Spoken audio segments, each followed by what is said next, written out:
Well, hello everybody. I hope you're all enjoying your holidays. I know you all expected a question and answers video from me, and I'm sorry for the delay on that. I know I promised it, but I actually filmed it. I edited the whole thing together, and it turned out to be over an hour long.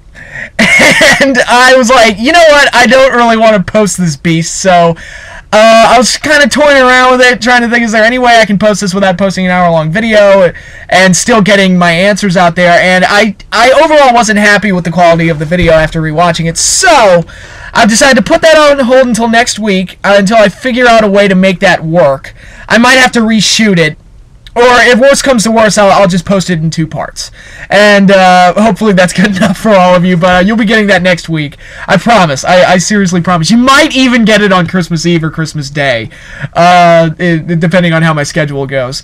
So, again, I hope you all enjoy your holiday season. This is actually becoming a bit of an annual tradition for me. I did this last year where I filmed a video while out Christmas shopping and sitting in my car. I think this is the same shopping center I was in last year when I did this, so it's funny how stuff repeats like that. But yeah, I did want to get a video out there, and I thought about, gee, what can my topic be? I could talk about the wrestling that happened this week. I did not see the TLC pay-per-view. I heard it was pretty good. I heard the 6-man TLC match was fucking amazing, and a lot of people described it as, quote, a star-making performance for the Shield, which is exactly what that match needed to be, so I'm glad to hear that. Again, haven't seen it, but I'm gonna, I've heard that from people whose opinions I trust, so I'm going to assume that that's the truth. And I'm glad that they went over, too. That absolutely needed to happen. And overall, I was kind of happy with the results that took place. Dolph went over, which absolutely, again, needed to happen. So, TLC, I was kind of like, okay, this sounds like it was pretty good. Didn't see it, but it sounded like it was pretty good. And then Raw happened, and it was a fucking disaster. That show was fucking terrible. It was one of those shows that I was stunned by how bad it was. It was so, just horribly put together and just really weird in the way it was done. Ric Flair's back. Yippee, I don't give a shit, and I will never give a shit about seeing Ric Flair ever again. I mean, you're talking to a guy that got sick of seeing Flair in '99. I was like, okay, fuck. It's over, okay? I don't care anymore. And I don't like that Flair, even though he had help from Ryback and Team Hell No, I don't like that he got over on the Shield and the segment ended with him standing tall and being lifted up on his shoulders. I feel like at this point he should be used as a body. I mean, if you're putting a segment together where the Shield is going to attack Ric Flair, it should end with the Shield standing tall. That's just kind of how I feel. Same thing with CM Punk. I'm like, you have CM Punk going up against Ric Flair. Punk should wind up standing tall at the end, not Ric Flair. And that's just, I see things like that, and I'm just like, really? Really? This was their decision? I don't know. I'm just, because I do feel like the heels should keep building their heat, especially since Punk is going to be facing The Rock at the Royal Rumble. They should be really focused on doing that. But again, that's the way my mind works. Again, I know Punk is injured and that's kind of their out, but it's like you want to keep that guy, looking strong going into the biggest match of his title run against The Rock. But whatever. And I do want to comment on John Cena's character. And, for the people that say that John Cena should turn heel, I say, what's the point? He's basically already a heel at this point. Okay, let's examine this here. Going into TLC, he's got a Money in the Bank ladder match with Dolph Ziggler, which I think is completely unfair. I mean, we look at this from a storyline perspective. How is it fair that Cena gets to fight for Ziggler's Money in the Bank contract? To me, that's Ziggler's prize. He won it fair and square, and it's his. Why should he have to defend it against John Cena? Well, because John Cena's the company boy. He's the poster boy, and he gets whatever he wants just because he goes for it. So AJ screws Cena out of the match. It's like, well, okay, it's a match he didn't belong in the first place. He didn't deserve that shot at all. So, boo-hoo. You got screwed out of something that you didn't deserve in the first place.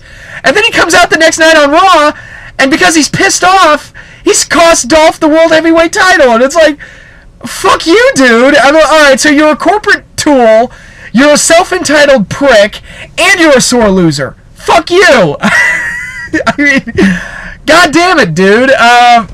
I mean, basically, he came off looking like the heel to me if I were going to examine that from a fairness standpoint. I mean, when Dolph said that promo he cut where he was sitting on the ladder and he said it's not fair that Cena's getting this shot, I'm like, yeah, it's really not fair. He's kind of right. He's got a point. And it's like, I feel like Dolph's kind of justified here, you know, whatever. I don't know what they're going to do going forward with the AJ Cena thing. I don't really care, to be honest. I don't know who this new guy is. Again, I don't watch NXT, but I've heard mixed things about him. I've heard he's basically just Ryback. That's what people are calling him. I've heard he's not very good, but I also kind of take into account that the IWC kind of hates all big guys. At least early on, they'll because he's a big guy, they'll instantly hate him. So I just kind of don't take that seriously. We'll see how it goes. I don't know. I don't really know what to think of him yet. We'll examine him later. I also saw Impact this week, and my only comment I have to say about it is that cliffhanger. Ew, just ew. It's gross. On so many levels. Just, ew, I was getting shivers up my spine and, like, just tingling nastiness over watching Brooke Hogan make out with Bully Ray. That's just, ew, that's disgusting, man. But, whatever. Don't really care about that. But the main thing I wanted to do in my video today is that we're getting towards the end of 2012, and then once that happens, we will start getting into WrestleMania season once we start building into the Royal Rumble. And I thought it'd be cool to kind of predict the WrestleMania 29 card. Not give a fantasy booking thing where I'm thinking, okay, here's what I want to have happen. Just the thing is like, you know, I'm going to make educated predictions of what I think the WWE could possibly do at WrestleMania 29. So let's jump right into it. You know, there's going to be a Divas match. There's always a Divas match, regardless of whether or not we care. I'm going to just take a wild stab in the dark and say AJ versus Layla for the Divas title.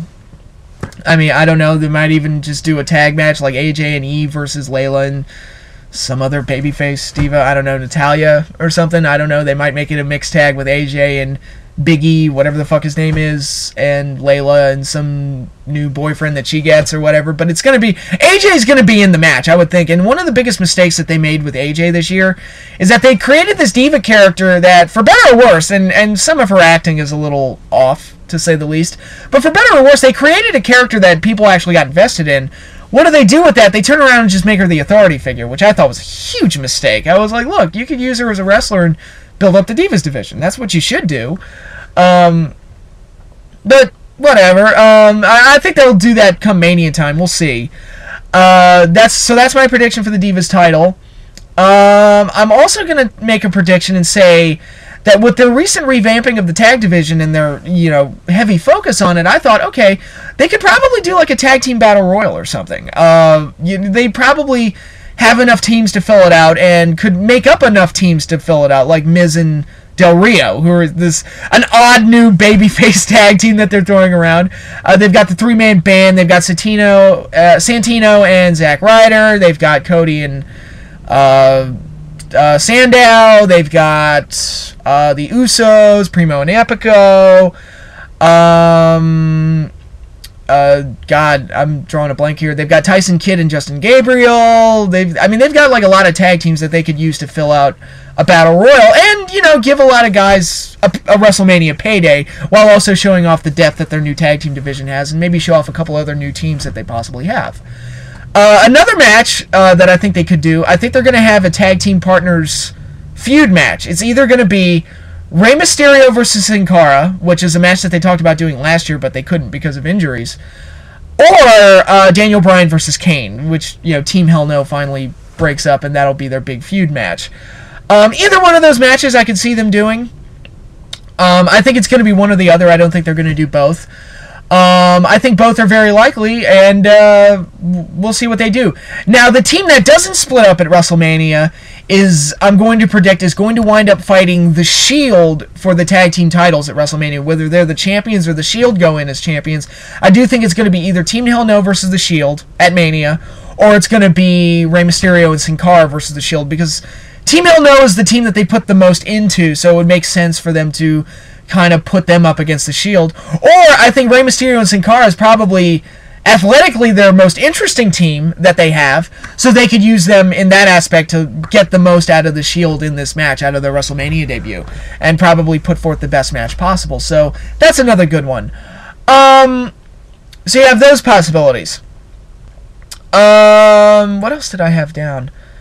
Okay, now we're getting into kind of the more major main event matches, and I thought, okay, Triple H is going to have something to do at WrestleMania, and I already talked about a rematch with Brock Lesnar, which I don't want. I've already made that perfectly clear, but I'm going to go ahead and guess, and they could very well do that match. I'm not ruling out that possibility. I do think that match is a possibility, but they could do Triple H versus Dolph Ziggler. Let's say Ziggler, Ziggler's got until June or July, whenever Money in the Bank is, to cash in his Money in the Bank contract. So they could probably hold off on that and give him a big match against Triple H to give him some credibility, because they are starting to give Dolph some big wins. They had him beat Orton in Survivor Series. They had him beat Cena at TLC. They really are starting to actually give Dolph some realistic momentum, which is not something that they tend to do with their Money in the Bank winners. So they could hold off on the Money in the Bank cash in until after Mania and put him in a program with Triple H and see if that yields any kind of meaningful results, and see if they can give another big win to Dolph at WrestleMania. I think that could be a big match they could do, and I would love to see what Dolph could do with somebody like a Triple H. Again, I mean, you put him up against Triple H, you always run that fear that Triple H is going to, just kill him. Because, I mean, that's happened with guys that Triple H gets put up against, where they just end up looking terrible up against Triple H. I mean, Triple H has basically been the bane of Randy Orton's career, because whenever they throw Randy Orton up against Triple H, he just looks awful in there, and the matches just kind of look like glorified squashes, even if Orton goes over, and it's kind of sad that happens, but, Triple H versus Dolph, I think, is a strong possibility. Or at least an avenue that they can take if they so desire. Another match, you gotta have Undertaker defending the streak. They've already teased it on the Slammies this week. I think they're going to go with Triple H versus Brock Lesnar. I think that's going to be the big match that they want to do. It's not the freshest match in the world, because we saw it like 100 times in 2003 and 2002, and I'm kind of like, I'm not super excited for it, but they could definitely go that route and get another big match under Taker's belt for the streak. Taker will go over, Lesnar probably goes away, and that'll, yada, yada, yada, be the end of that. There are a dozen other possibilities that they can do with Brock Lesnar. I think they can do Lesnar versus Punk. They can do Lesnar versus Rock if they want to, which, again, I wouldn't be super excited about that. So there are other possibilities out there. They can do Lesnar versus Ryback. But I think Ryback and Punk and a couple others are going to be used in other capacities. So I'm just predicting, because I'm using everyone else in other areas, that it'll be Lesnar versus Taker. So, yeah, Lesnar versus Taker is my prediction for the match here. For the World Heavyweight title, speaking of Ryback, I think it's going to be Big Show versus Ryback. I think the fact that Big Show has survived his feud with Sheamus tells me, alright, they're going to run with him until Mania, and Ryback is probably either going to win the Rumble, or he's going to earn the #1 contendership for the world title. Ryback versus Big Show at Mania. Ryback shell-shocks him, they get the big bump. Hopefully they don't make the same mistake that they made at WrestleMania 20, where it was Cena versus Big Show, and Cena FU'd him to win the match. The problem, though, is that we'd already seen it like 18 dozen times, so by the time he did it at Mania, it really meant nothing. And does anybody remember that spot or that match? No, of course you don't, because they didn't do anything to really make it special. They could have, but, they'll probably save Ryback and Big Show for Mania. Ryback shell-shocks him, you get your big Mania spot, Ryback wins the title, and there you go. That's what they're going to do. And I really do think that that's what they're going to do. That's the match that I'm probably most certain about, that's going to happen at WrestleMania. And then we got 2 more matches left. I've got CM Punk versus, and this is a big one, and this might sound like fantasy booking, just fan booking, but I really do think there's a strong possibility this match might happen. CM Punk versus Stone Cold Steve Austin. I never thought that would have been possible, but they've been teasing it a lot lately in a lot of Punk's promos, where he'll make references to Stone Cold Steve Austin, and it just makes me think in my mind, I think they might do it. I think they might be dropping hints that this match is going to happen, and it'll be interesting to see Austin back if that's the route they go. I've said it before, if they want to bring Austin back, they have to let him be the Austin of old. He can't be you know, the four-wheeler driving sheriff of Monday Night Raw, or just the comedy routine Austin, what that they've had pretty much since 2001. The character that I really haven't liked all that much. When I think of Austin at his best, I think of the classic, you know, almost serial killer mentality of Austin, where he was the most dangerous guy on the roster because you did not know what he was going to do. McMahon fires him, and he shows up the next night on Raw with a gun and holds him at gunpoint in the middle of the ring. And you know what? It felt believable because Austin was just that kind of personality. It ended up just being a toy gun, and Austin was just messing with him. But still, it was like you didn't question it from Austin's character because it was just within the realm of possibility for that to happen. He was a very dangerous rattlesnake. That's what he was, and that's what they need to let Austin be if they ever bring him back, for this to be as good as it can be. You have to think, oh my god, Punk is in there with a maniac. He's not in there with a legend or some old guy. He's in there with somebody that is going to try and break his neck. That's what he's in there with. A guy that could, you know, stand there and do nothing, or he could stun him at will. You never know what Austin's going to do. And that's what they need to capture with Stone Cold Steve Austin in a WrestleMania return.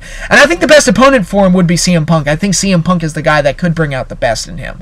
So, and I do think that match is a possibility. We'll have to wait and see. Now, WWE Championship, I think the match is going to be Rock and Cena too. I think they're going to go for the big rematch. I think we've all been predicting that. You know, Rock beats Punk at the Rumble, and then Cena possibly wins the Rumble or earns the title shot against The Rock to get their big rematch, and I think they're going to do that. Not super excited for it. I wish they had done something a little bit more creative, because, again, I'm thinking it's The Rock. You can do a lot of other things with him. I wouldn't have minded if they'd saved Punk and Rock for Mania. I think I've said that before, but if they've got Austin, that opens the door wide open with what they can do. But I don't think it would be a bad match. Some people have even been predicting. Well, I guess that possibility's done now that Dolph won the Money in the Bank. But some people, I think, were predicting some kind of a unification match, like Cena somehow finagles the world title, and then Rock wins the WWE title, and they'll do the unification match at Mania. Which I've been advocating unifying the belts, unificating. You got to unificate those belts, unifying the belts. I've been advocating that for years. That they never should have split the belts, in my opinion. But Rock and Cena, I could definitely see them going the route of at least doing a rematch between them at WrestleMania, where Cena goes over. Yippee! I'll pretend to care when that happens. But at least they're thinking big, I guess. And I think that this card that I just presented is a very likely one. We'll see what happens come Mania time, and when it gets to the week of WrestleMania, I'll revisit this video, present this card again, and we'll see how right I was, and it'll be fun to kind of check and see how correct I was, and I could be totally off. Like I said, there are a bunch of other possibilities that they can do. I just think that this is a very likely possibility, so we'll see how it goes. And again, if I don't get my question and answer video out there until then, hope you all have a Merry Christmas. Actually, I should be wearing this, because I like to wear my Santa hat at Christmas time, It's always good to look festive this time of the year, and, I hope you all have a Merry Christmas and Happy Holidays, and, it's a fun time of the year. Hope you all have fun spending time with your families and your friends, and just having a good old time all around. Hopefully Santa Claus is nice to you and you get something good. I'm actually expecting something pretty killer from my sister. She says she's got something amazing lined up for me, so hopefully it's something really cool.